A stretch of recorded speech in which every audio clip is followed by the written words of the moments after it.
This one.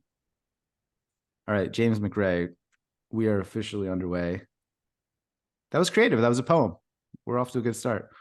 We're already Uh, rhyming. we're already rhyming. It's good to meet you, man. I've followed your Instagram account for a while now, and then randomly one day, which I'm sure you can relate to, had a little burst of inspiration where I thought, hey, I'm just going to message that dude and see if he wants to talk. And here we are. But for Well, those that don't know you, that don't have any idea who James McRae is, like, who are you? How do you describe yourself? yeah. Well, first of all, thanks for reaching out, and it's good to be here and good to meet you and be on the podcast. I am I'm a writer, first and foremost. Been a writer most of my life, and just a general creative. My creative and artistic journey has taken many forms and twists and turns over the years. I feel like at my most core of my being, I'm a poet, and I've written poetry since I was like 14. I've published poetry books, but also I've worked in advertising and branding as a brand strategist and as a designer. Um, I have, I might be best known for my internet memes because at some point I started thinking about, you know, what art looks like in the age of social media and like what poetry looks like in the age of social media, and just experimenting with form and bringing my design background with my writing background and using those to create memes and social media content. And I've written a few books, and my next book, The Art of You, the essential guidebook for reclaiming your creativity, is coming out in February. um, so yeah, here we are. Yeah, here we are. I'm stoked to have this chat because there's a lot of alignment between the way that I experience and view the world and the way that you do it also. And this new book, I mean, we may as well just start there. It's a guidebook for creativity. Mhm. What do you say to the individual that says, but I'm not an artist, I'm not creative? No, you don't understand. That's not Yeah. me. Yeah. I think that in a lot of ways, like the term artist and like identifying as an artist has really been it's been kind of hijacked by, almost our capitalistic systems, which, say that, oh, you have to, be a published author, or be a professional painter or a professional filmmaker in order to earn that title of being an artist. And I really contend that we are all born artists. I think that creativity is an essential aspect of human nature. I think it's a life force that moves through us. When you think about, people talk about spirituality and what that means. And to me, it just means we're all spiritual beings because we're all animated by the life force of creation. It's the force that animates our bodies. And I feel like our own creativity is a natural extension of that. So, for example, if if the universe is a tree that's growing and each human is a branch growing from that tree, our own art and our creativity are the little um, leaves and fruits that sprout from the branches. So it's a natural extension of our own beings, the same way that we are natural extensions of the universe itself. So for me, it doesn't matter what form your creativity takes. It's just a matter of tapping into that creative spirit. And that can take different forms. Starting a business is a form of creativity. There can be creativity in love and relationships and friendships, and even, you could have a dinner party that is a form of art. Cooking can be an art. um Painting, poetry obviously can be art. So I believe in the democratization of creativity, and it's something that we all have access to. And there's a lot of benefits to creativity beyond just being a professional artist. I think it's healing to connect with that part of ourselves. I think that's our nature. And I think when we do create whatever it is that we create, we're tapping into our own nature and we're waking up the inner child and our own innate sense of wonder. And that's healing. It's healing for us, and it's also healing for anyone who, witnesses our creations. And when we can create and fearlessly create, we're giving others permission to do the same. So there's a ripple effect around us when we tap into that inner artist and express it without fear or self-doubt. Hmm. Yeah, there's something so powerful about recognizing that creativity exists moment to moment in terms of perspectives, beliefs, responses, reactions, expectations, assumptions. It's sort of always operating below the surface, but then to hear you name it that way as, oh, that's just creativity. And then you can invoke imagination and agency to sort of discover or create any kind of number of outcomes that you might not have considered previously. I think is an empowering lens to view the world. Is that a fair description? Yeah, certainly. I mean, I think that what's the opposite of creativity? I think it's reactivity, right? So it's like we can either follow the rules that we're given by society, and society likes us to follow rules. You look at the education system; it was literally designed to train factory workers, and that's just not the world we live in anymore. So I feel like people are like stuck in this limbo where the rules of the old world no longer apply. Like we don't have the luxury of like going to college and learning a trade and then just supporting ourselves and buying a home and supporting a family based on that trade for the next several decades. We live in a world of increasing uncertainty. You look at technology and AI and all the shifting dynamics, in global politics and the economy and inflation, et cetera, things are changing very rapidly. So I feel like we all need to tap into that inner artist and that inner creator more than ever, because I think we're on the precipice of creating a new world, and I feel like we can all be participants in what that world looks like. So reclaiming your creativity is for me, it's about reclaiming the sovereignty of your own consciousness. So instead of just reacting to what's happening around you, you can actually initiate your life with intention and with purpose, and bring your visions to life, whatever those are. And I think we need to do that on the individual level, but also on the collective level. So I would love to see creativity spread like a virus, and can you imagine if creative thinking went viral in the world, and almost to spark a new renaissance that we can just help restore just balance and goodness and beauty to the world. Amen. And it's happening slowly but surely, bit by bit.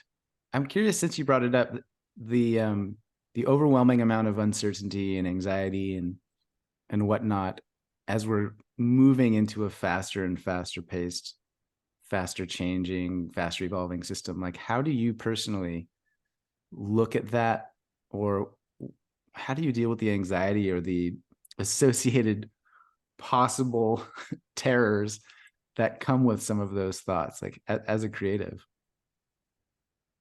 Yeah, it's an interesting question.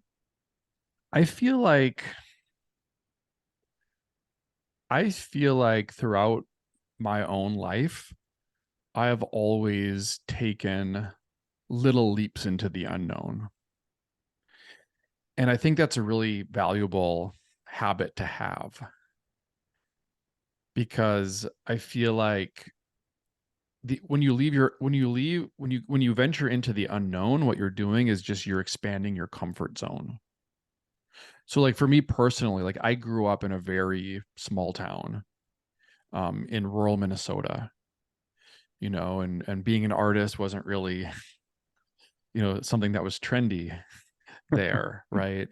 Um, so I feel like I have always just ventured away from where I was comfortable out of necessity. I feel like I wrote a poem once that was called Born a Long Way from Home.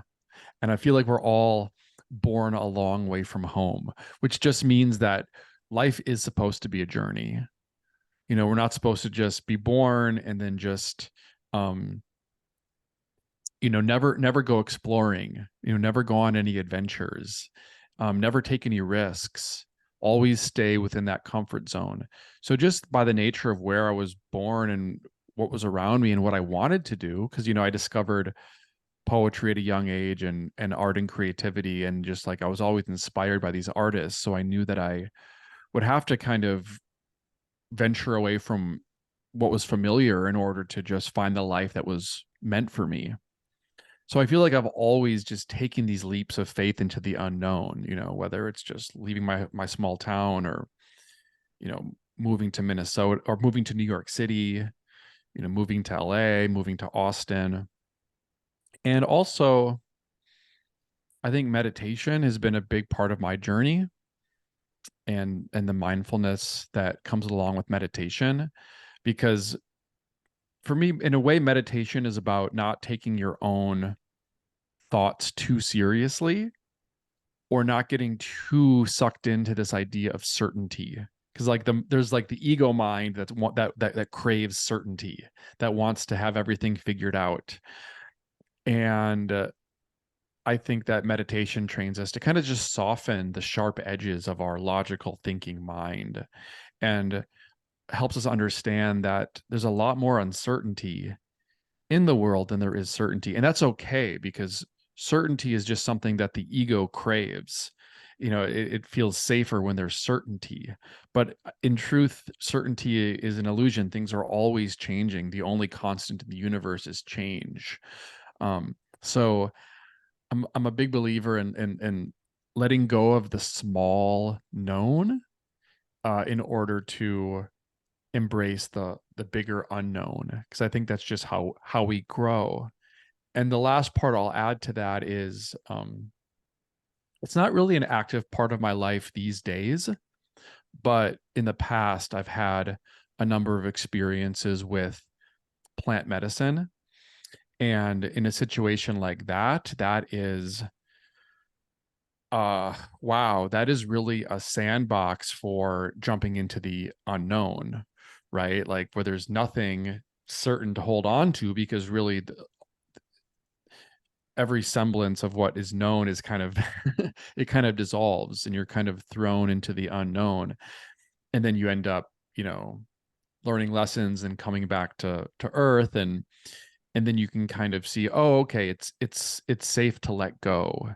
The unknown is not as scary as I may have thought.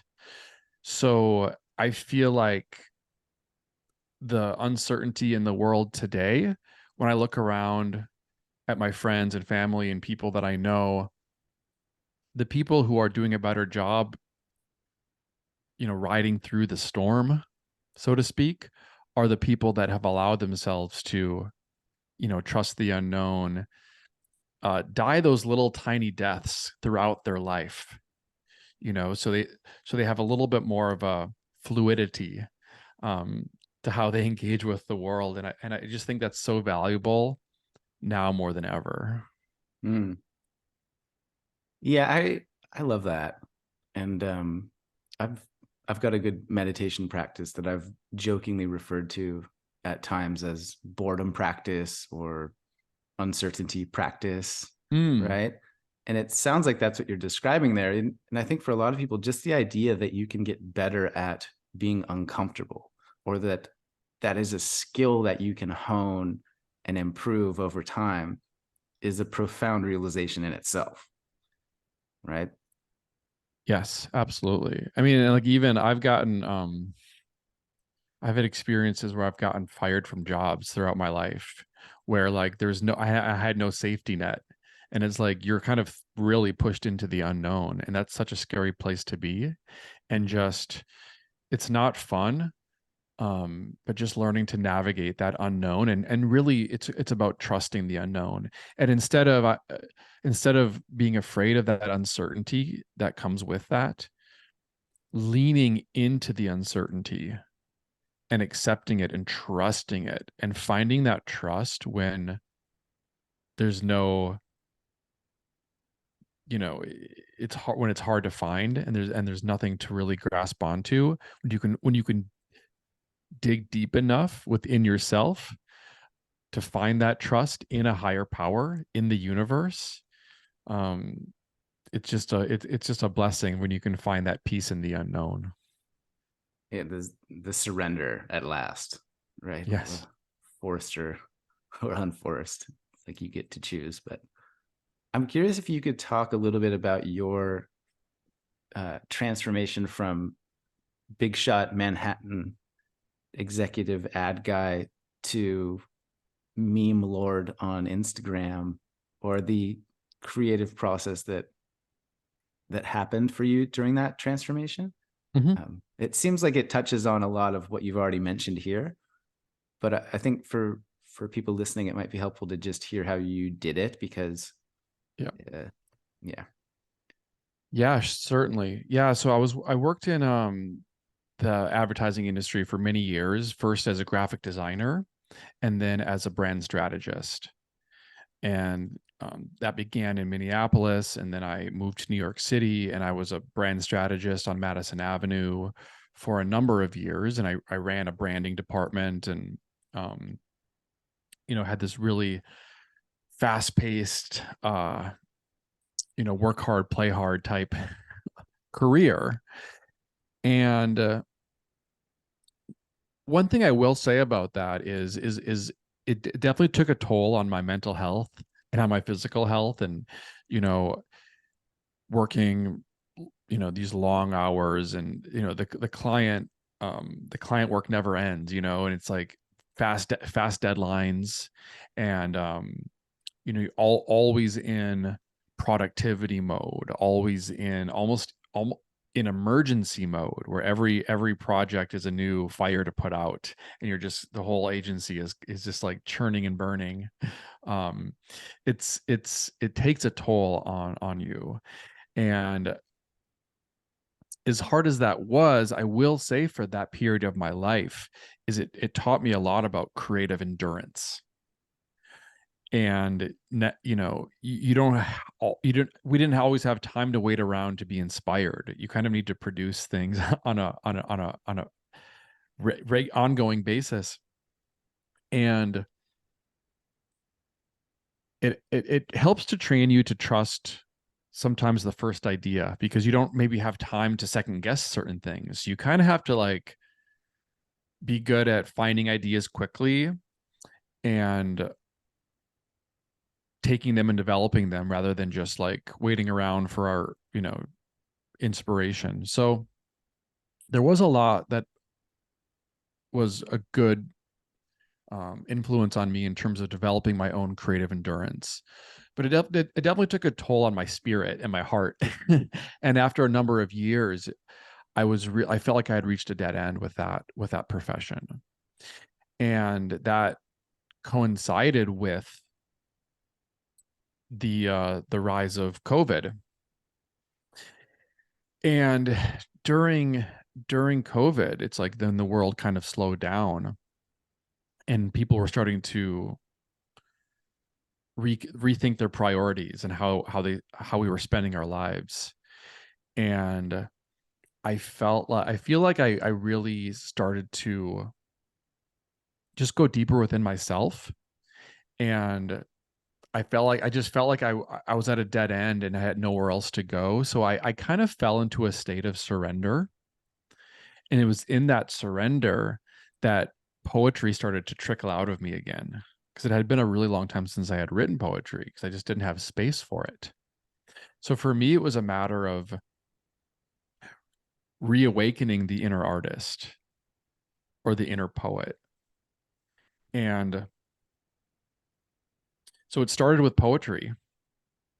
And and then memes came into to play as well.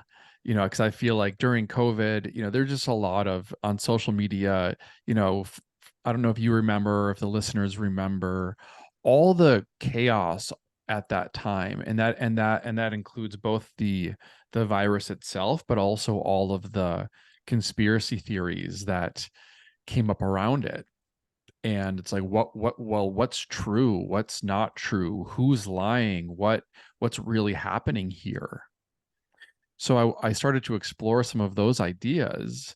And the funny thing about memes is that you can speak a language with memes, and I think this is similar to poetry, where there's a certain artfulness and nuance to how you can create a meme where it's like you can give a speech, or you can give a lecture, or you can write an essay, and it's kind of like you're defending this point of view.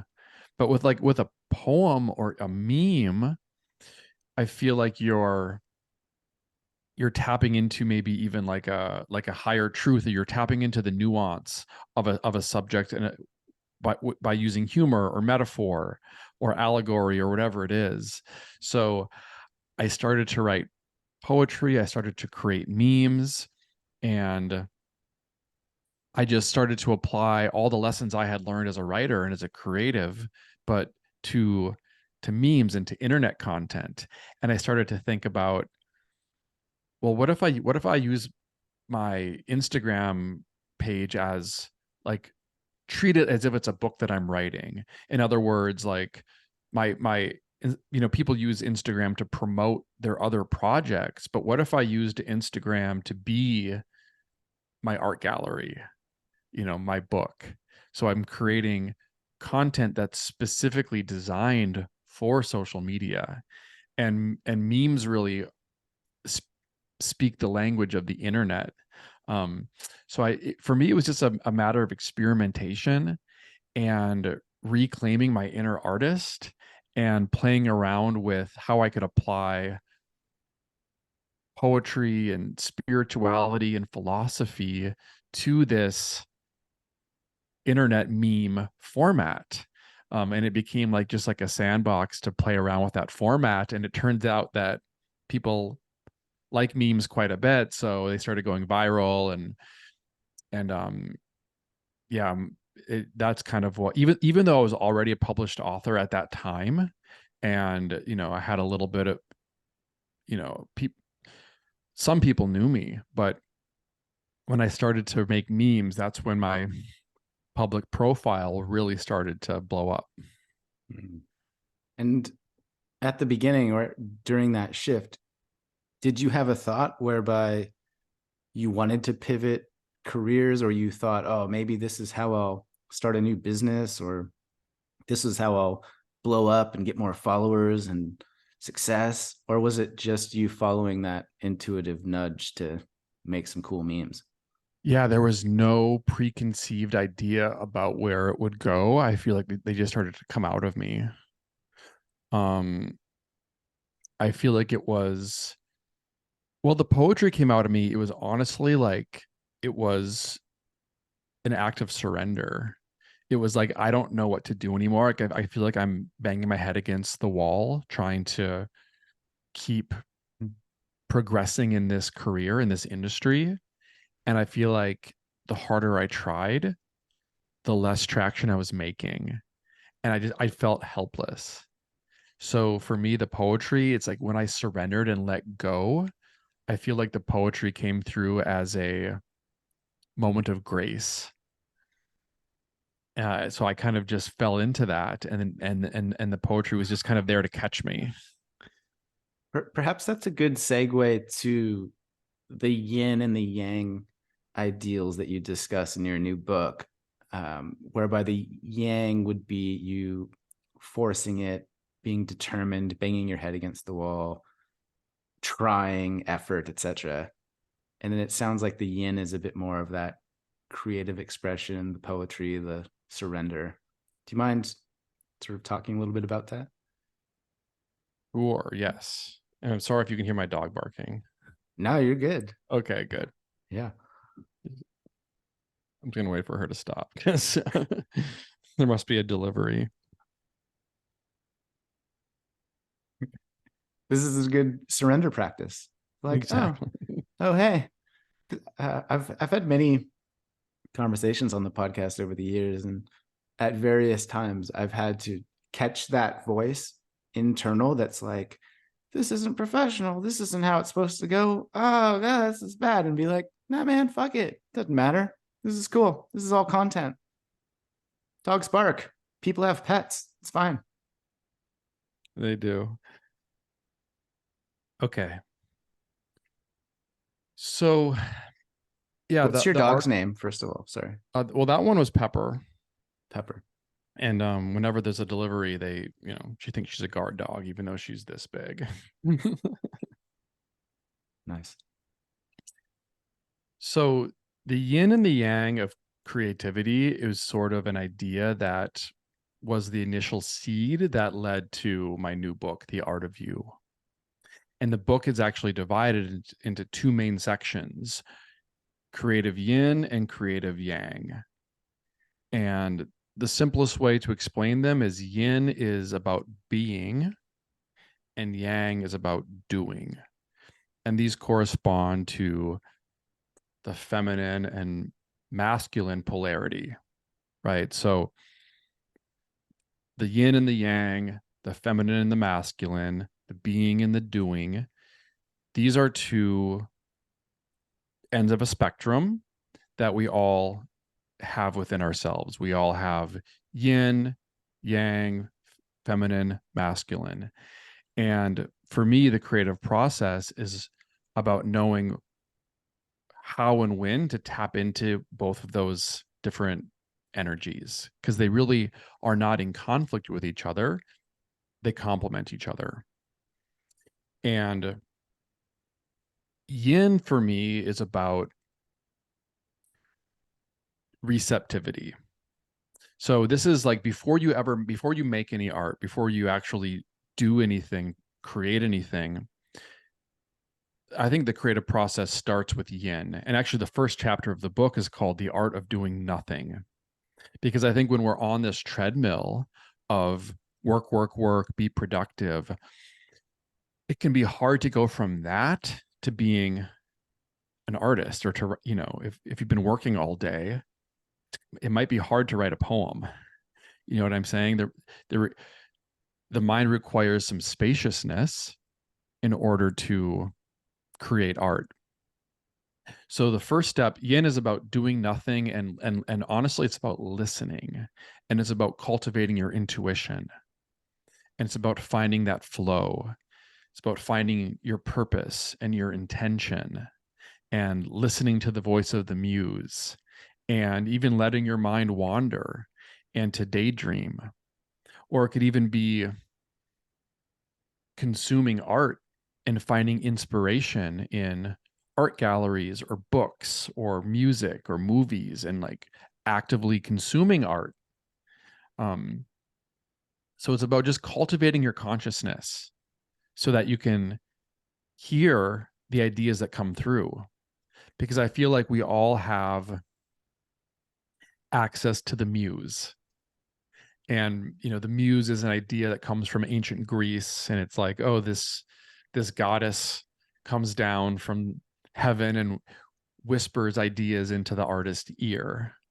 And I think that's a great metaphor for our own intuition, because I think that intuition is our natural state when we tune out all the clutter happening all around us and all the mental chatter and all the noise.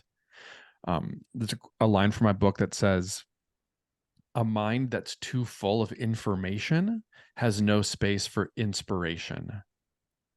So it's like cultivating that stillness of mind through meditation or through just spending time in nature, and really tuning into our body and our emotions, because I feel like the creative process starts in the body, not in the mind.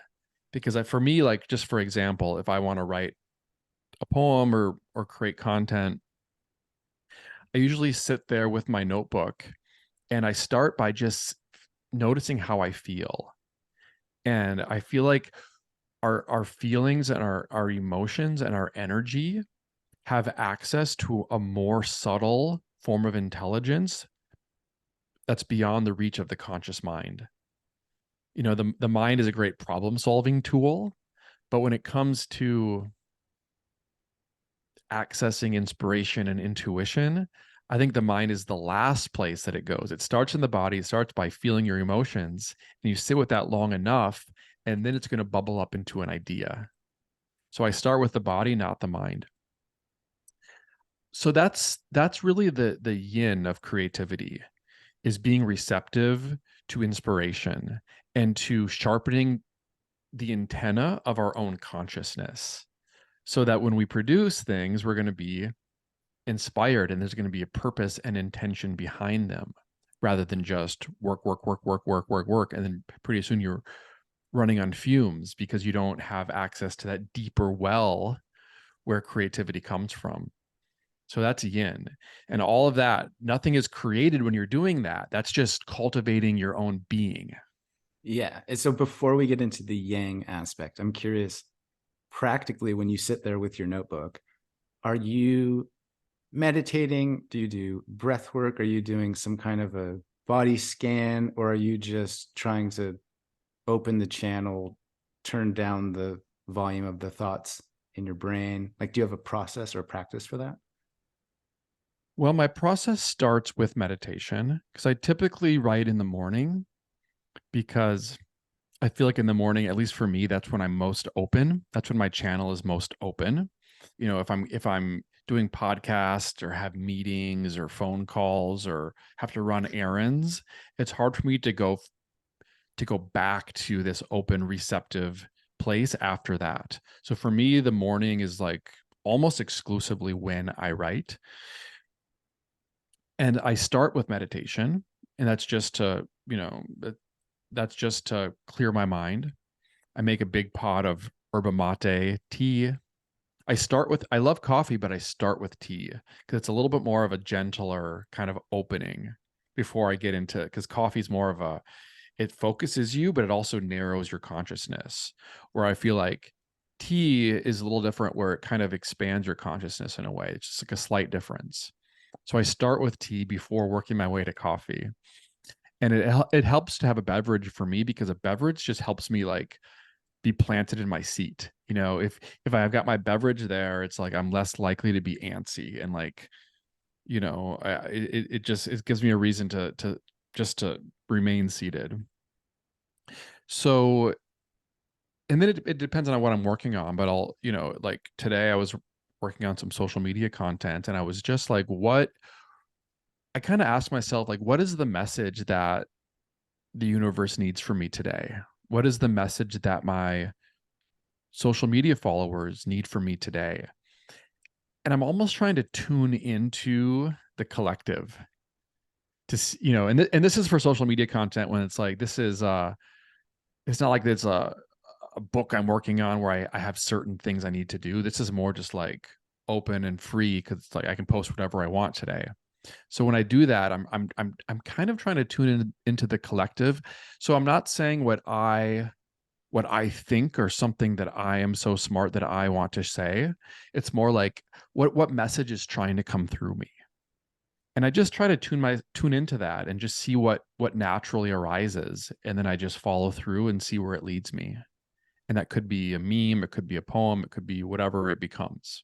But I give it space to kind of be born through me without trying to micromanage the process.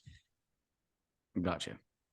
So you're slurping your beverage, channeling the message that needs to come through, and that's the yin aspect. And then Mhm. the doing, posting, creating, coffee swilling part comes next. That's right. Yang is creative doing, and that's anything that's creation and action oriented. This is the actual making of the thing.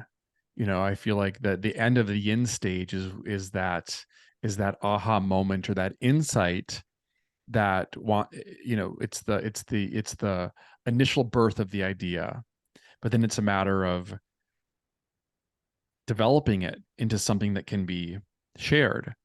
So this is making things, it's crafting things, it's developing your own unique style. If you're a writer, you create art of any kind, like what's your style? Like there could be 10 people could have the same idea, but the way they express it based on their own individual style, it's going to be completely different. So the style is just as important as the idea. It's like our unique signature that makes it unique to us. So developing your style, and an essential part of yang is showing up consistently and having a dedication. And I feel like there's a nice balance between the yin and the yang when it comes to dedication, because on one hand, the muse, when you look at creative yin, the muse comes to you and you can't force it. You can't force the inspiration. But I do believe that when you are dedicated and committed and you show up on a regular basis again and again, the muse recognizes that, and the muse is attracted to dedication. The muse is attracted to commitment because she wants to know that she can trust you with her ideas. So I feel like just showing up again and again. And there's a great quote by the painter Chuck Close, where he said, "Inspiration is for amateurs. The rest of us just show up and go to work every day." So it's kind of like just, in baseball terminology, you just want to have as many at bats as possible. You're not gonna hit a home run every time. There are certain mornings where not much comes out, or maybe nothing comes out, and that's okay. I don't give myself too much pressure to create or hit a certain word count or anything like that. For me, it's just about showing up and at least giving myself a swing at bat and seeing what's trying to come through that day. Um, so that dedication is part of yang, as well as just finishing and launching projects. If you're in that yin energy all day and you're just in touch with your intuition and you're inspired and you're in flow, but you don't have that masculine yang aspect to your work, you might never finish and launch things. So you also have to, edit, finish, launch, and that's all part of the yang process. So I feel like the creative process is truly the full spectrum from, yin and yang, intuition, intention, developing your own style, experimenting, finishing, launching, growing an audience, and even how art can have a social impact. And so the book really goes through that full spectrum of conscious creativity and all the steps in between. I love that. One way I've heard it described is that the muse or inspiration or ideas lands on your shoulder like a butterfly. I don't know if you've seen that quote. And it sounds also like the yang aspect of that is, yeah, but you need to walk into the meadow where the butterflies might be more frequently, and then you're increasing the chances that one will find your shoulder. 100%. There's actually I have a very similar analogy in my book. It's about waiting to get struck by lightning. It's like you want an idea. If you want an idea, to be struck by inspiration, like inspiration, I believe it will strike, but you need to be outside in the storm. You can't be just sitting on your couch eating potato chips. So if Right. you want lightning to strike, it will, but you've got to make sure that you're out there in the storm where the lightning is in order for it to find you. Right. Like put on your suit of armor, hold some metal, and go stand in a wading pool, right? Like give yourself a shot. That's pretty much my morning process. Yeah. uh, you did have intro to your new book, you had this banger line, Mm. which I think I whispered out loud, like, damn, that's good, which was all doing is born from presence, and then all having is born from being. Or I read that shit and I was like, dang, that's deep. Those are not a lot of words, but there's a lot in there. So I might just repeat it for people listening, and then I'm Yeah. curious to get your perspective. But all doing is born from presence, all having is born from being. Yeah, thanks for highlighting that.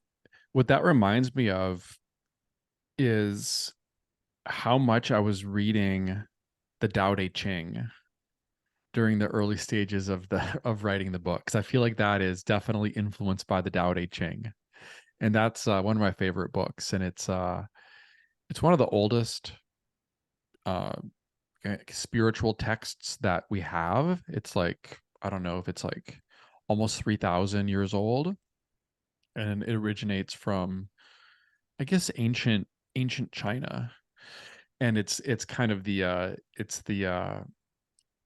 it's the first text of Taoism, and Taoism is kind of in a way, it's like a precursor to Buddhism. So it's like ancient, Buddhist Chinese wisdom, and that's where, even where the yin and the yang come from. Like the Tao is this mysterious force, and it's kind of like a non-personified way of talking about God. Like the Tao is the nature of the universe, and that is um and there's all this stuff and things, but it's all born from the void. In the same way that, look at all the art in the world, and all the, art that humans have created, all the stuff humans have created, it's all come from nothing. Like, I think there are some parts of being alive that are so friggin' magical that we completely take them for granted. Like the creative process, we are literally like, there's nothing there. Like, just take this book that I just wrote, for instance. This book did not exist. None of these sequences of words existed in the world, right? And through my own internal process of looking within, listening to the muse, then also taking action. First, writing it in my notebook. I always start with my notebook. I'll have like long handwritten pages in my notebook. And then at some point, I'll take those pages and I'll type them up in a computer. And then more things happen. There's book deals. There's me sending the words I typed up to editors, then they send back notes, and there's this whole process that happens. And at the other end of the process, these books come out of the printer, and then they're real, and then they're in bookshelves, and they're in bookstores, and you can hold it and you can read it. That is a magical process. It's like there's nothing that started with nothing, and everything in the world starts from nothing.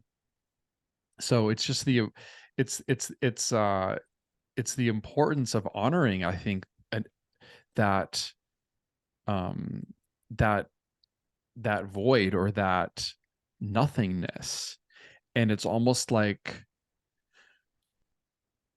there's this idea that the philosopher Plato had about Platonic ideals, where like there's this other dimension where everything exists before it's created, and like there is, and I feel like our intuition is how we tune into this other dimension, and we receive little nuggets of ideas that we then can bring to life in 3D reality.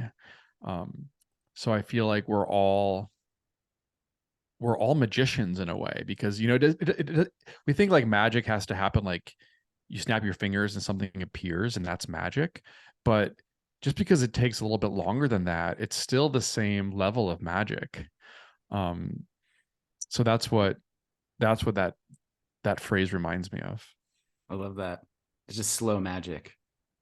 It's slow magic, but it's not slow in the grand scheme of things. It's like it's all pretty quick in the grand scheme of things as well, but it's like it's how we perceive it.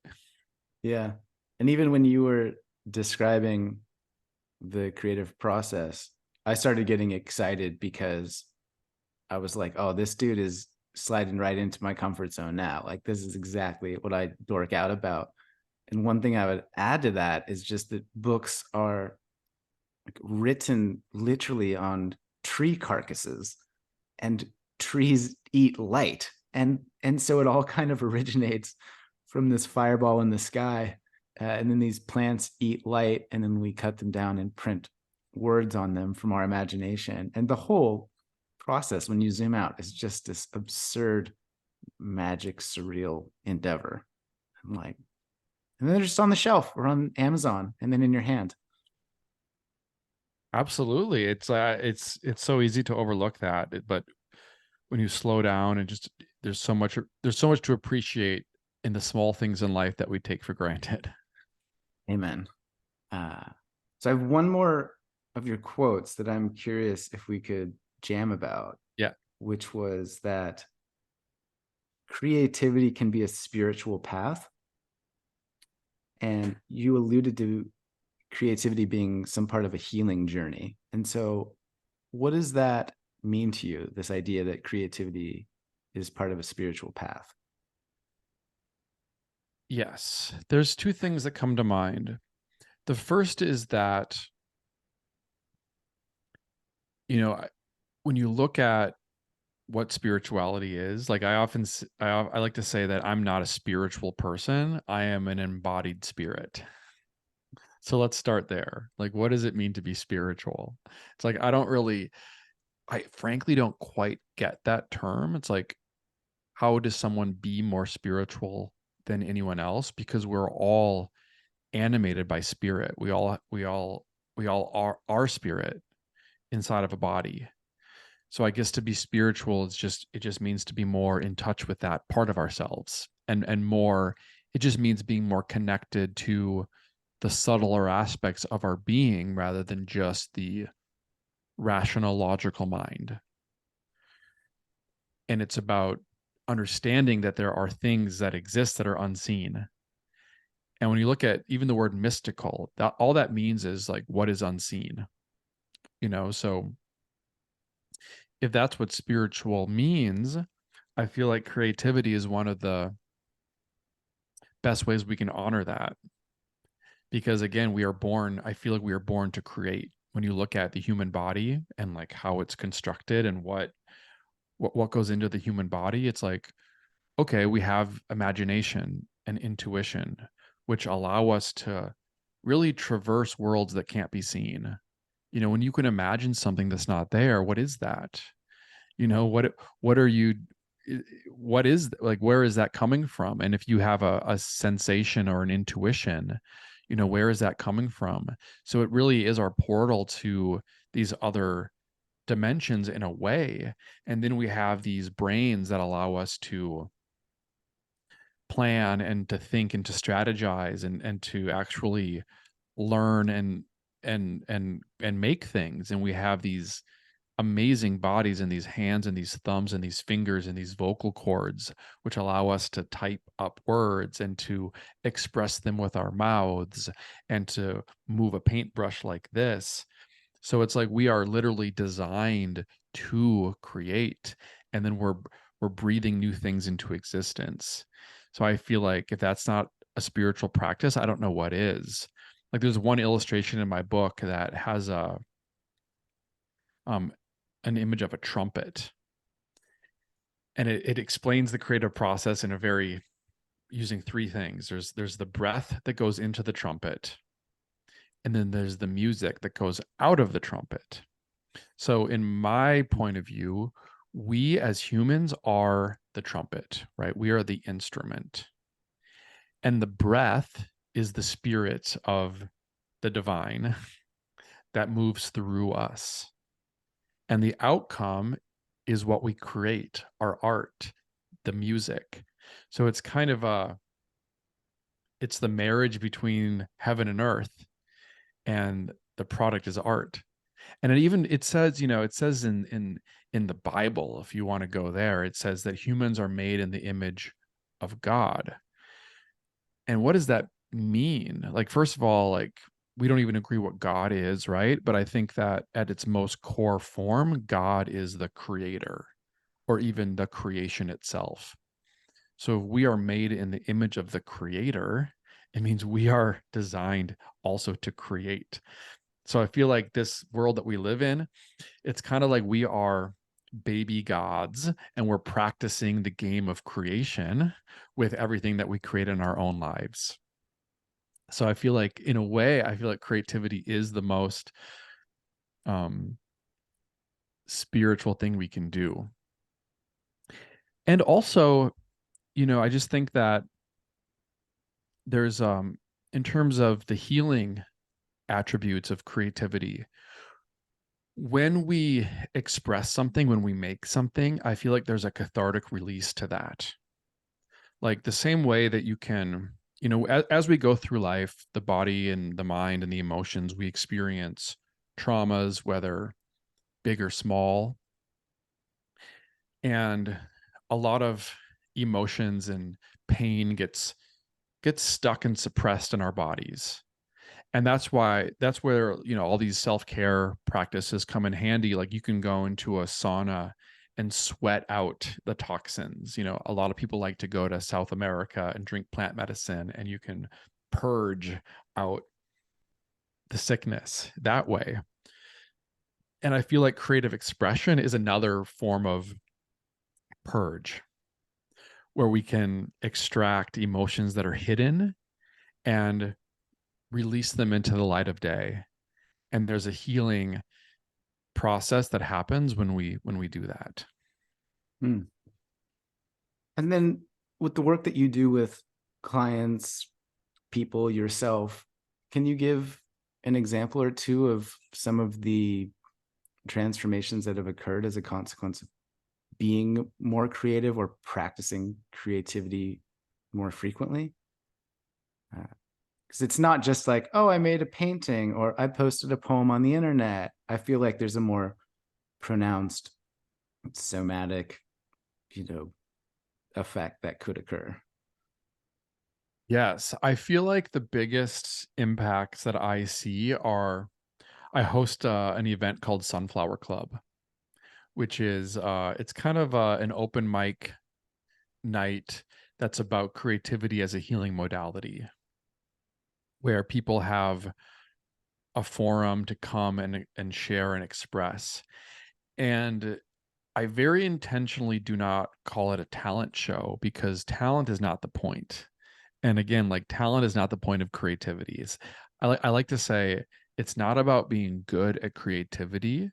It's about creativity being good for you. So my favorite thing to see is when people, yeah, some people come and they're super talented and they blow people's socks off and they're great musicians or they wrote a great poem or whatever. And that's amazing. Talent should be celebrated. But my favorite are the people who are so scared because they've never shared anything in public in that way before in front of a group. And I think it's so important to cultivate a very safe space where people feel comfortable to share their deepest wounds, and to express them. And it's almost like I guess I can kind of see as much as I'm not a fan of things like Catholicism. I can really understand like the idea of the confession and the benefit to that, when you can sit with someone, whether it's a priest or a group of people at an open mic night, and confess your deepest secrets in a way that is received and held by others, and you feel supported in that sharing. It's just so cathartic, and it is so alchemizing in that it takes that pain and that trauma that was buried inside, and it excavates it and releases it. And we all feel it. Like the person that shares it feels it, the people that receive it feel it. And there's this intimacy that comes from doing that.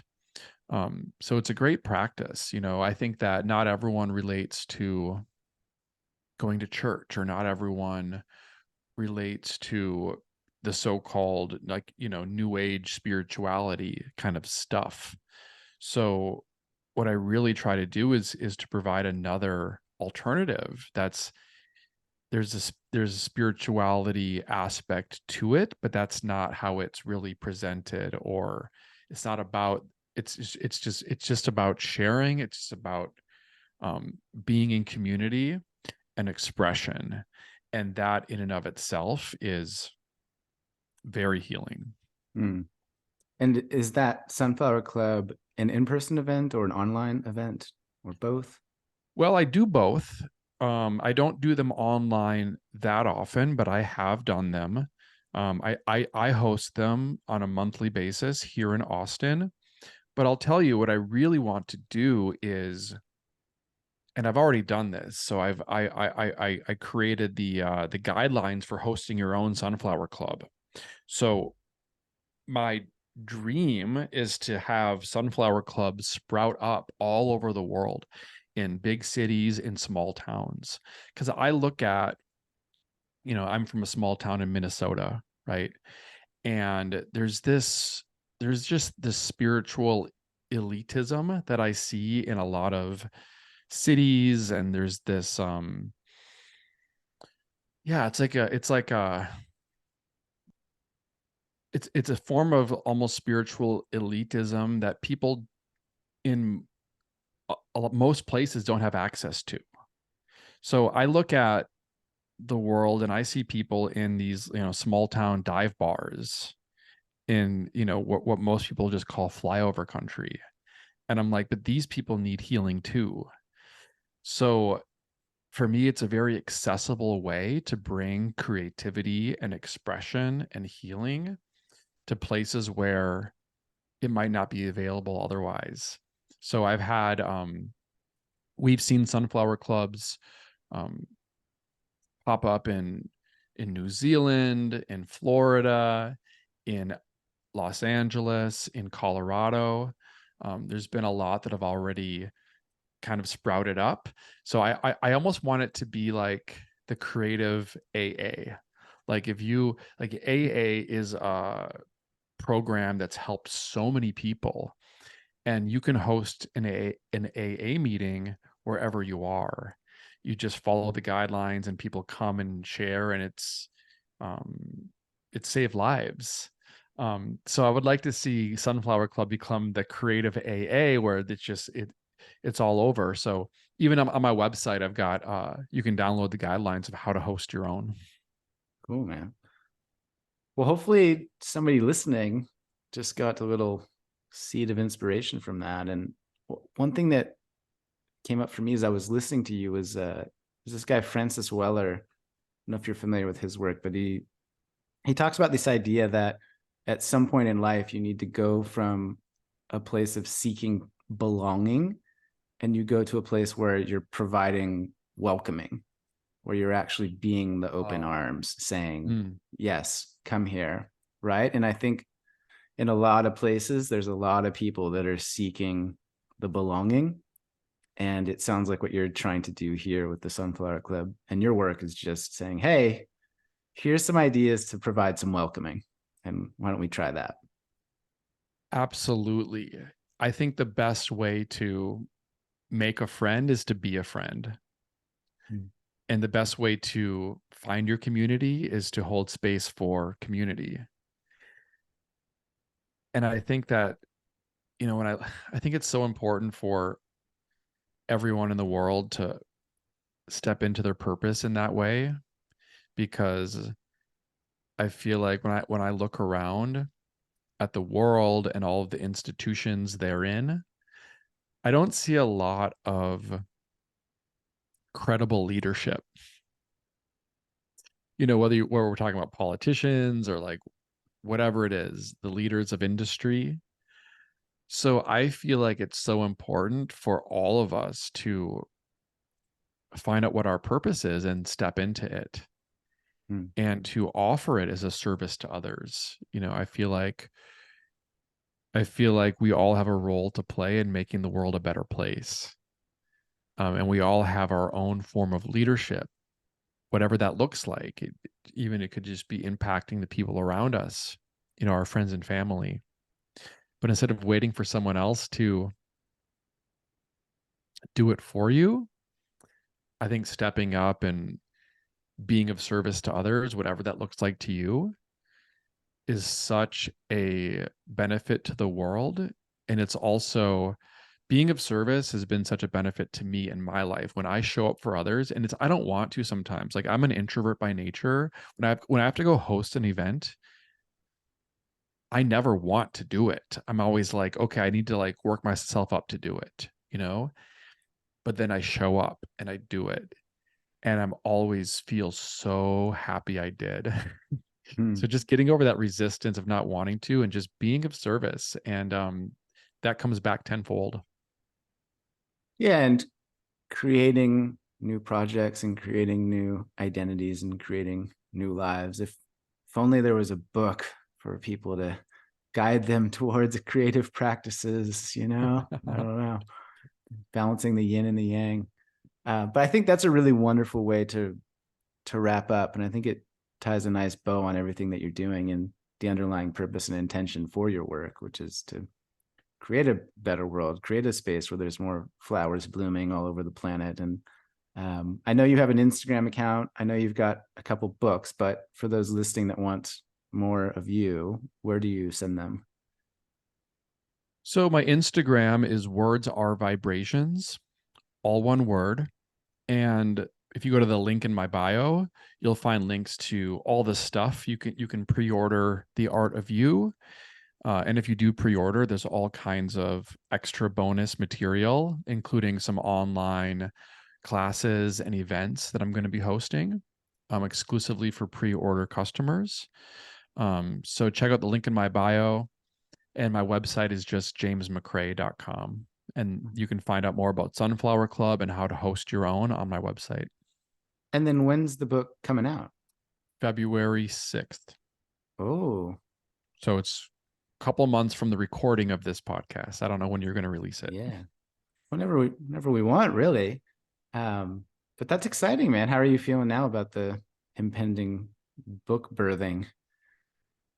I feel great because I have a plan. This is my third book, and frankly, with the first two, I didn't really have a plan for launch. Um, so I've really put more thought into launching this. So I got a lot of work ahead of me, but I feel really good about putting it out into the world. Good, man. I'm excited for you, and well done. Thanks, I appreciate that. Yeah. Thanks for all you do. Thanks for being here. I am personally just a huge fan of your work. Oh, I've followed you for a while. I've shared your stuff. I just think you're one of the bright, shiny, good ones. And I hope people listening go and discover more of your work and be the change that you're desiring. So thank you. that means a lot, Jeremy. Thanks a lot. Yeah, brother.